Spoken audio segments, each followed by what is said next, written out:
ఆవకాయ మన అందరిది, గోంగూర పచ్చడి మనదేలే.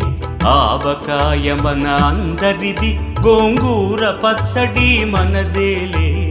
ఎందుకు పిజ్జాలెందుకు బర్గర్లెందుకు పాస్తాలింకెందుకులే.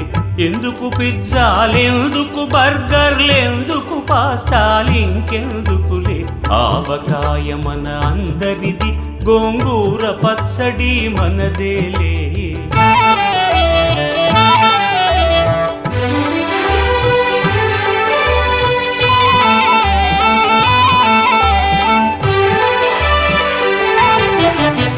ఇడ్డెన్లలోకి కొబ్బరి చట్నీ, పెసరట్టులోకి అల్లమురా. ఇడ్డెన్లలోకి కొబ్బరి చట్నీ, పెసరట్టు